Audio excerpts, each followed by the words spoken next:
Good morning बेटा। Good morning sir. बाकी बच्चे कहाँ गए बेटा? आ रहे हैं अभी?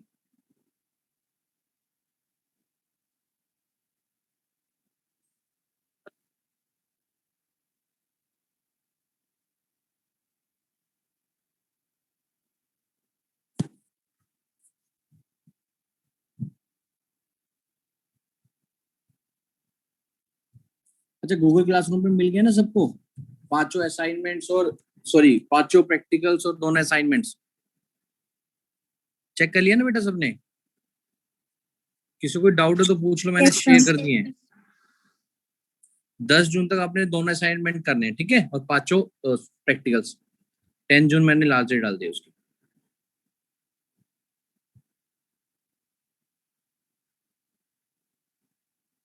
उसके रिगार्डिंग किसी को डाउट हो तो पूछ लो।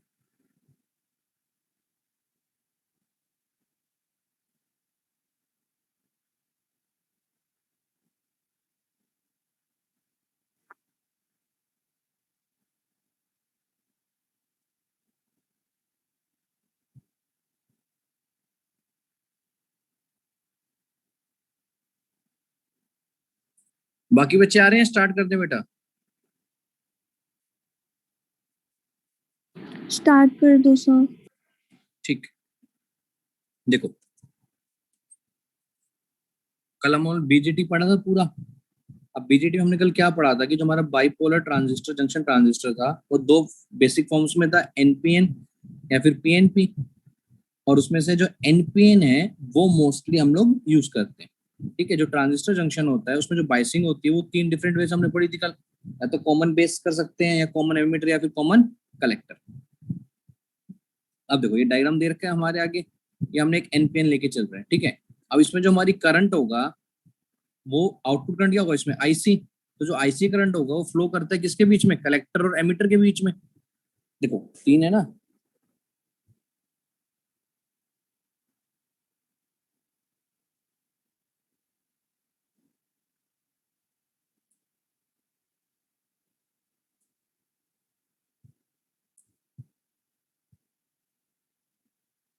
ये देखो बेटा, ये था, तो यहाँ पे जो हमारा करंट फ्लो करेगा इस सर्किट के अंदर, ये कौन सा होगा? आईसी। और जो इसके अंदर फ्लो करेगा वो होगा आई ई। तो जो हमारा आईसी करंट फ्लो कर रहा है कहां से कहां करेगा? कलेक्टर और एमिटर के बीच में। तो जो हमारा ट्रांजिस्टर होगा वो स्विच ऑन स्टेट में होगा। और ये कब होगा? जब हमारा स्मॉल बाइसिंग करंट आईबी जो फ्लो करेगा कहां से? Base terminal of a transistor से लेके, ठीक है? तो हम लोग क्या करते हैं, जो हमारा बेस होता है, जो इसमें हमारा बेस क्या है? पी है, तो हम पी को क्या करते हैं? शॉर्ट कर देते हैं। तो जो ट्रांजिस्टर करंट होता है हमारा एनपीएन ट्रांजिस्टर में वो किसके बराबर होगा? कल भी बताया था, अल्फा, बीटा। बीटा क्या होता था बेटा? कल बताया था, आईसी अपॉन में आईबी। बीटा आईसी अपॉन में आई बी।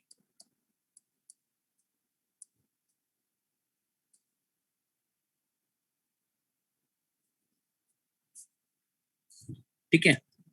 इसे हम लोग क्या कहते थे? DC current gain. अच्छा अब देखो, तो जो बीटा की जो वैल्यू होती है वो कितनी होती है? हमने कल पढ़ी थी 20 से लेके 200 के बीच में। तो जो हमारा आईसी और आईबी होगा वो क्या करता है? जो हमारा एनपीएन ट्रांजिस्टर को यूजफुल बनाता है। कैसे? By amplifying the device. जब भी हमारी डिवाइस एक्टिव रीजन में आएगी तो उसको क्या करता है? एम्पलीफाई कर देता है। कल पढ़ा था ना। तो जो हमारा एनपीएन ट्रांजिस्टर है वो जैसे उसको एम्पलीफाई करता है, तो जो हमारा बेस करंट होता है वो क्या करता है? इनपुट प्रोवाइड करता है। और जो कलेक्टर करंट है वो हमें आउटपुट प्रोड्यूस करता है, ठीक है? बीटा की कोई भी ऐसा यूनिट नहीं होती। जो हमारा करंट की निकलता है ट्रांजिस्टर के अंदर वो कलेक्टर से जब हम लोग एमीटर की तरफ जाते हैं तो वो क्या होता है? अल्फा। देखो बीटा होता है डीसी करंट गेन, कंफ्यूज मत होना बेटा। यहाँ पे 2 पैरामीटर है, एक ये बीटा था, एक होता है अल्फा। अल्फा होता है आईसी अपॉन में आईई। आईसी अपॉन में आईई। तो जो अल्फा होता है वो होता है हमारा करंट गेन, और जो बीटा होता है वो होता है डीसी करंट गेन, ठीक है?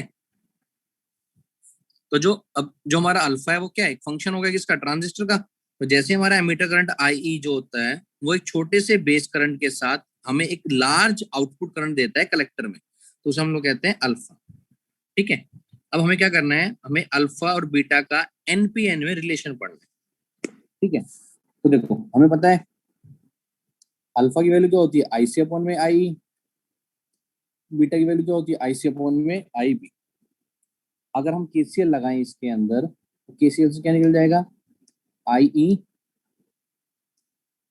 Is equal to I B plus I C, कल भी बताया था,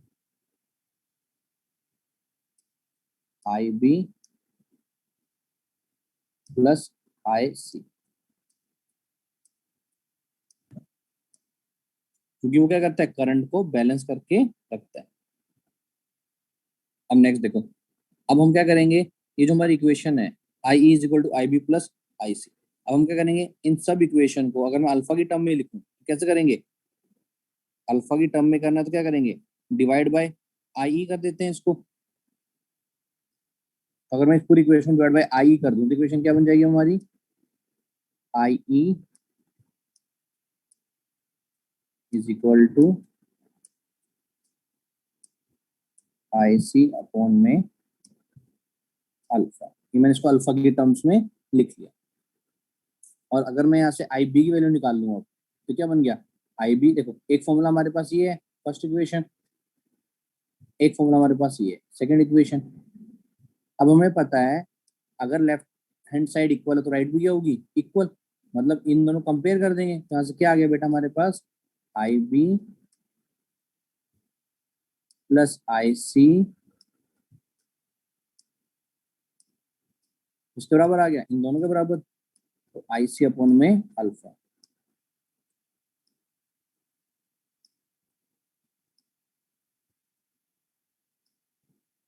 आई सी अपॉन में अल्फा। ठीक है, अब इस इक्वेशन से देखो, अब जो हमारे इक्वेशन आई है I B plus I C is equal to, तो देखो अब हम क्या करेंगे, अब ये हमारी आ गई थर्ड इक्वेशन। अब एक इक्वेशन और बनेगी, कहां से बनेगी, हमें पता है कल ही निकाला था, I B is equal to I C upon में 1 - 1 अपॉन में अल्फा, हमने कल ड्राइव किया था। अब देखो थर्ड और फोर्थ इक्वेशन में अगर मैं कंपेयर करूं तो मैं ये आई बी की वैल्यू उठा के, ये आई बी की वैल्यू उठा के हम लोग यहाँ पे पुट करते हैं।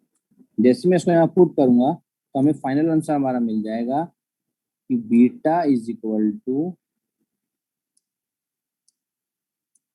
अल्फा अपॉन में 1 - अल्फा, हमने निकाल ली यहाँ पे उठा के बीटा की वैल्यू पुट करती है। ठीक है, तो बीटा की क्या वैल्यू निकली हमारी, बीटा की वैल्यू निकल गई अल्फा अपॉन में 1 - अल्फा। ठीक है बेटा, इसमें किसी को डाउट तो पूछो, एनपीएन में अल्फा की वैल्यू निकाल ली, सॉरी बीटा की वैल्यू क्या निकली हमारी, अल्फा अपॉन में 1 - अल्फा। अब बीटा की वैल्यू अगर निकल गई है तो अल्फा की भी निकल जाएगी, कैसे निकल जाएगी, अब हम क्या करेंगे, एक बार जो आई बी की वैल्यू निकली थी इसमें यहाँ पे अल्फा की वैल्यू डाल देंगे, तो यहाँ से हमें किसकी वैल्यू निकल जाएगी, अल्फा की। तो अगर मैं यहाँ से अल्फा की वैल्यू निकालूंगा तो वो निकल जाएगी हमारी alpha is equal to beta upon में बीटा प्लस 1, और बेटा बीटा की हमारी निकली थी अल्फा अपॉन में 1 - अल्फा। इन दो फॉर्मूलों को बेटा ध्यान से याद रखना, इन्हीं के ऊपर हमारा न्यूमेरिकल भी आता है। अल्फा होता है हमारा करंट गेन, बीटा होता है डीसी करंट गेन। ठीक है, अल्फा होता है करंट गेन और बीटा होता है डीसी करंट गेन। अल्फा का फॉर्मूला हो गया हमारा beta upon beta plus 1, beta का फॉर्मूला हो गया अल्फा अपॉन में 1 - अल्फा। ये अल्फा और बीटा की टर्म है। अगर हमें वैसे देखना होगा तो अल्फा का क्या फॉर्मूला होता है, collector current to the emitter current, beta का होता है collector current to the base current. तो जो हमारी वैल्यू होती है बीटा की वो 20 होती है। ट्रांजिस्टर अगर 1000 फ्रिक्वेंसी है तो उस टाइम हमारी बीटा वैल्यू होगी 20।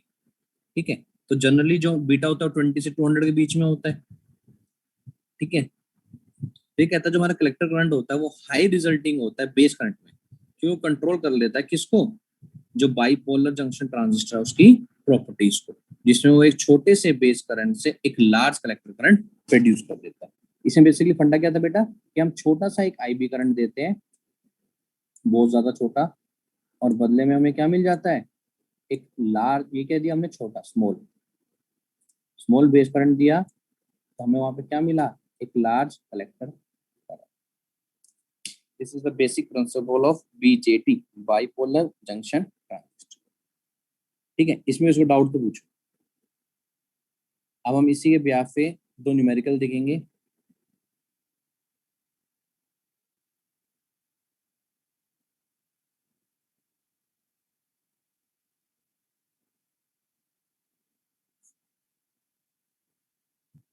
पहले फर्स्ट वाला देखो, अब सेम उसी के ऊपर ही देखो क्या बोल रहा है, एक एनपीएन ट्रांजिस्टर है, उसका डीसी करंट गेन दे दिया, मतलब बीटा की वैल्यू दे दी कितनी, 200।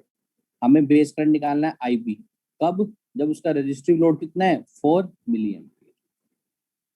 ठीक है बेटा, खुद ट्राई करो फिर मैं कराऊंगा, एक बार ट्राई करो,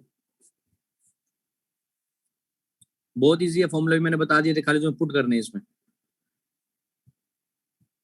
करो ट्राई फटाफट।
करो बेटा पहला क्वेश्चन फटाफट।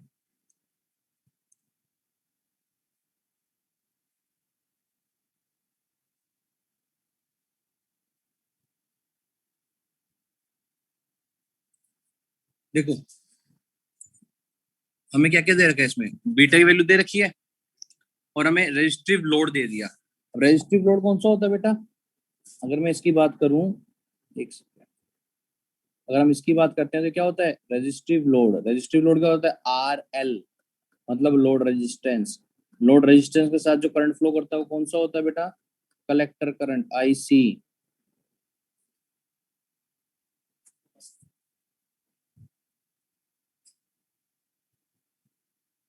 कौन सा करंट होता है, आई सी।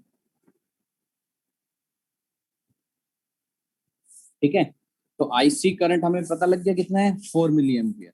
तो आईसी दे दिया और हमें बीटा दे दिया, तो यहाँ से हमारा क्या निकल जाएगा, आईबी निकल जाएगा, बेस करंट। कैसे निकल जाएगा, क्या फॉर्मूला था हमारा बेस करंट का, I B is equal to I C upon में बीटा निकल जाएगा, अभी 2 मिनट पहले ही बताया था ना, आई सी अपॉन में बीटा। अब बीटा की वैल्यू दे दी 200, आईसी की वैल्यू दे दी 4 मिली एम्पियर, खाली सोल्व करना है, यहाँ से हमारा बेस करंट की वैल्यू आ जाएगी।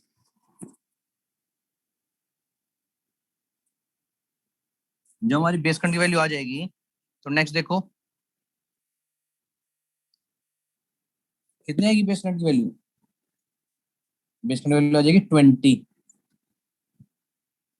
20 माइक्रो एम्पियर। ठीक है, अब देखो, अब जो हमारा एनपीएन ट्रांजिस्टर था उसमें जो हमारी कलेक्टर वोल्टेज थी, जैसे हम उसको ज्यादा करेंगे वी के रिस्पेक्ट में, तो अब हमें पता है कि जो आईबी की वैल्यू होती है वो क्या होनी चाहिए। अगर मैं उसमें किरचॉफ लॉ लगाता हूँ तो आईबी की इक्वेशन हमारी निकलेगी, ये इक्वेशन ध्यान रखना बेटा, हर बार ये निकलती है, I B is equal to V B base voltage minus base emitter voltage upon में R B resistance of base. ठीक है, अब हमें ये पता है कि जो हमारी बेस वोल्टेज और एमीटर वोल्टेज है इसमें वो 0.7 से ज्यादा होनी चाहिए, क्योंकि सिलिकॉन का 0.7 होता है। अगर उससे ज्यादा नहीं हुई तो ट्रांजिस्टर कंडक्ट नहीं करेगा। ठीक है,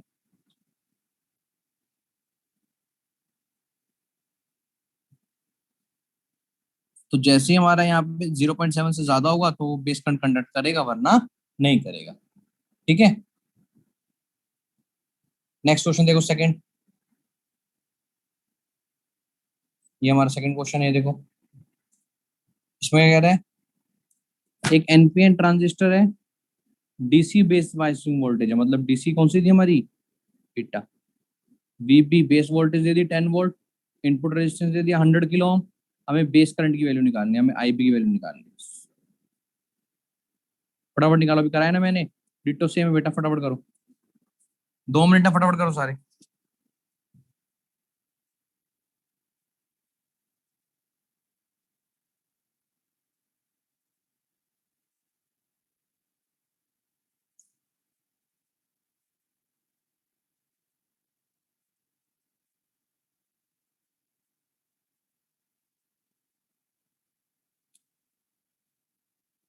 देखो ध्यान से देखना बेटा, अभी मैंने फॉर्मूला बताया है 2 मिनट पहले ही। क्या क्या दे रखा है इसमें, V B base voltage, R B resistance, निकालना है क्या है आई बी, मैंने अभी भी फॉर्मूला बताया, I B is equal to V B minus V B E divided by R B. R B हमें दे दिया 100 किलो ओम, वीबी हमें दे दिया 10 वोल्ट, वीबीई हमें निकालना है। वीबी की वैल्यू कितनी होती है सिग्नल के लिए, 0.7, अभी हमने पढ़ा था, 0.7 से ऊपर नहीं होगा तो कंडक्ट नहीं करेगा। तीनों वैल्यू हमें दे दी, हमें खाली आईबी की वैल्यू निकालनी है, फटाफट निकालो।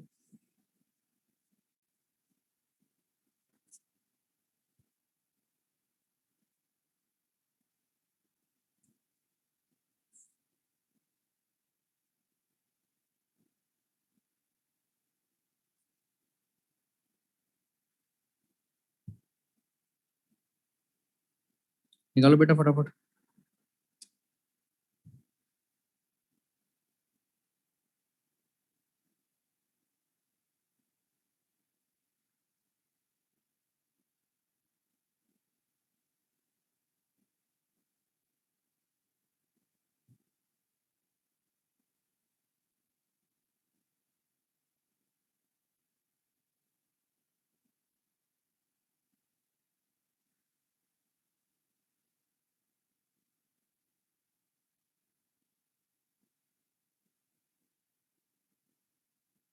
आए जल्दी, तो कितना आंसर आया बेटा,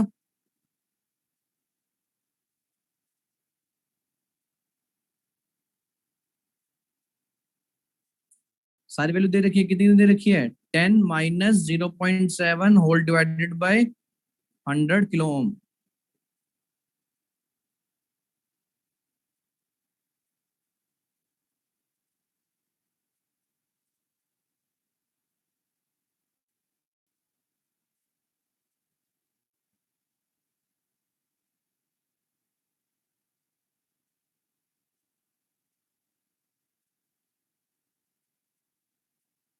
कितना आ जाएगा, 10 - 0.7 कितना हो गया, 9.3,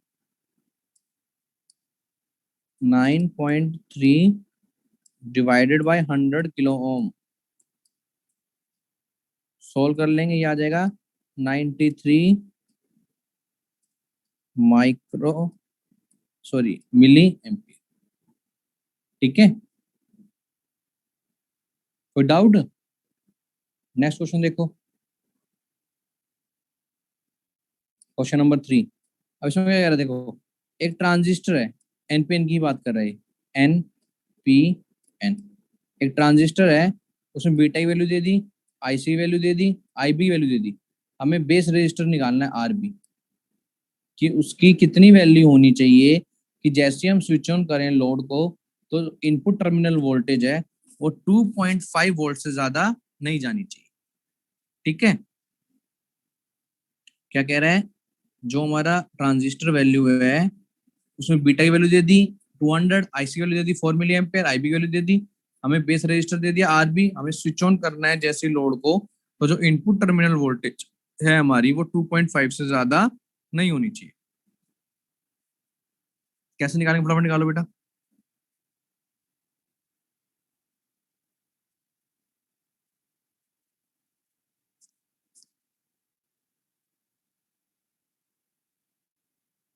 करो फटाफट ट्राई।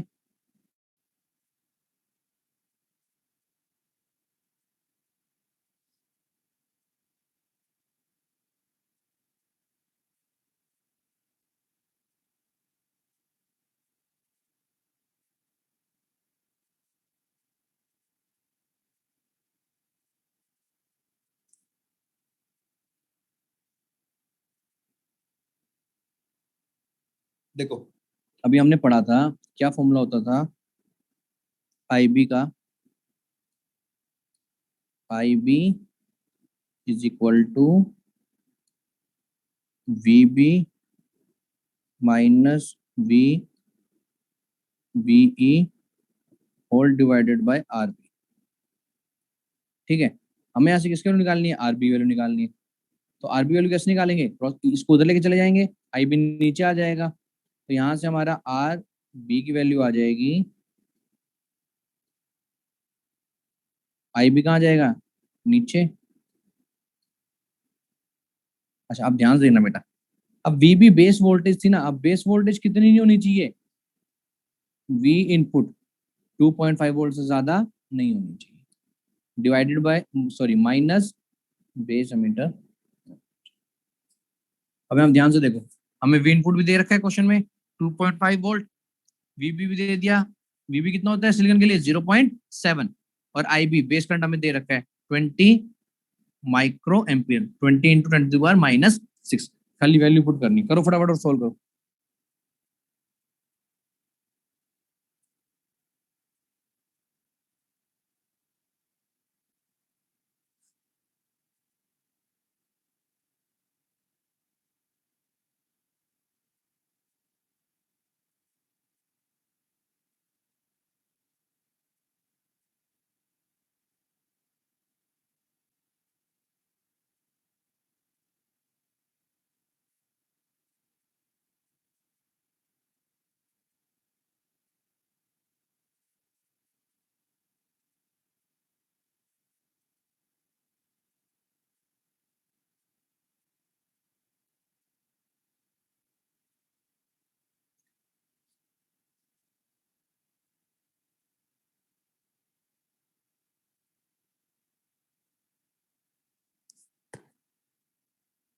देखो कितना आया, वैल्यू डालो इसके अंदर, तो यहां से हमारा आ जाएगा R B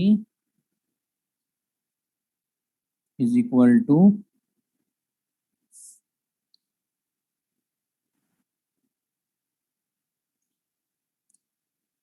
2.5 minus 0.7 whole divided by base current. Base current कितना दे रखा है बेटा, बेस करंट दे रखा था हमें 20 माइक्रो स्टैंड फॉर 10⁻⁻⁶। करो सोल्व फटाफट, कितना आंसर आ रहा है बताओ।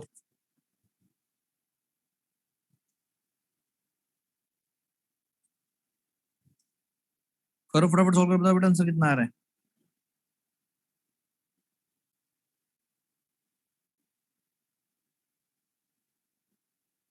सर 9 × 10⁵ हाँ, ये हमारा आ जाएगा बेटा 90 किलो ओम। 90 किलो ओम आ रहा होगा ना? Yes sir.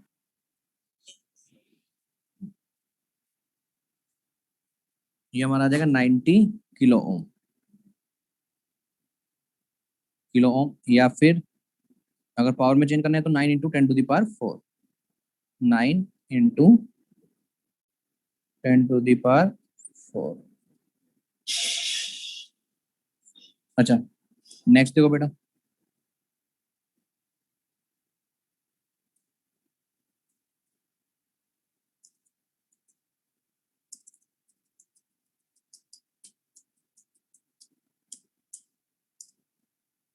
देखो इसमें क्या कह रहा है, अब सेम है, हमें इस बार मिनिमम बेस करंट की वैल्यू निकालनी है ट्रांजिस्टर को ऑन करने के लिए, जब लोड रिक्वायरमेंट कितना है 200 मिली एम्पियर। तो सेम है, फटाफट करो, एक बार ट्राई, नहीं आएगा फिर मैं कराऊंगा, करो ट्राई।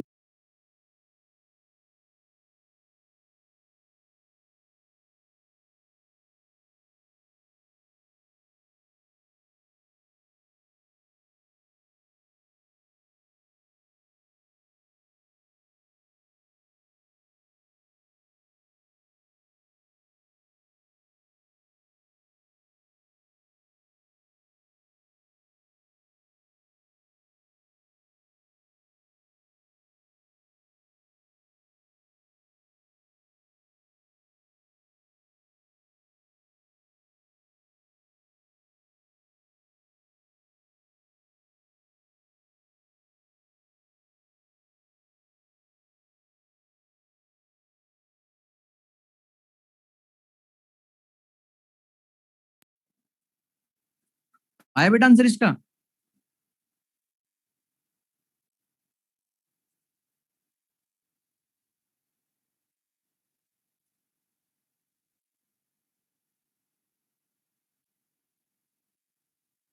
इसमें सिंपल सा फॉर्मूला यूज होगा बीटा का। बीटा क्या होता है? Beta is equal to IC/IB। अब तो फॉर्मूला बता दिया, आप करो ट्राई।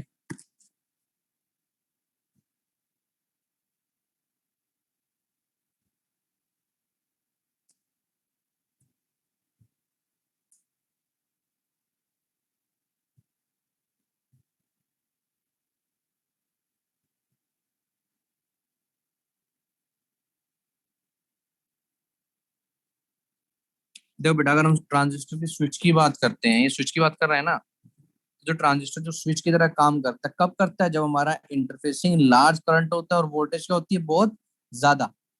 तो जो आउटपुट होगा हमारा डिजिटल लॉजिक गेट का, वो हमेशा प्लस या -5 वोल्ट के बीच में रहता है, ताकि हम उसको कंट्रोल कर सकें। ठीक है, तो अब देखो 200 मिली एम्पियर में क्या दे रखा है?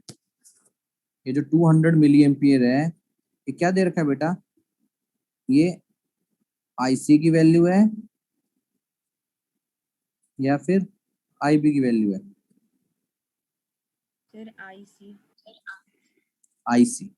IC की वैल्यू हमें दे दी। ठीक है, और बीटा की वैल्यू कितनी दे रखी है इसमें? Beta value same use, sorry then रखी, सेम यूज करनी है 200 ऊपर वाले क्वेश्चन में थी। बीटा की वैल्यू कितनी यूज करनी है? 200। तो यहाँ से IB की वैल्यू निकल जाएगी, 10 की पावर निकालो कितनी? -3। 10 की पावर -3। -3, हाँ, 10 की पावर -3, ये आ जाएगा हमारा 1 मिली एम्पियर, या फिर 10⁻⁻3। क्या नाम है जो आंसर दे रहा था? मुस्कान? आस्था। ठीक, किसी को डाउट इन चारों क्वेश्चन में तो पूछ लो बेटा।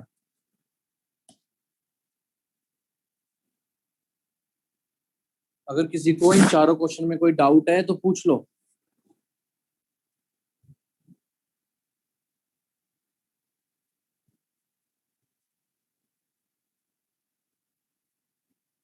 किसी को कोई डाउट नहीं है? ठीक है, अपनी अपनी अटेंडेंस मार्क कर देना एक बार। और मैंने गूगल क्लासरूम पे मैं दोबारा रिपीट कर रहा हूँ आपके 5वें एक्सपेरिमेंट और दोनों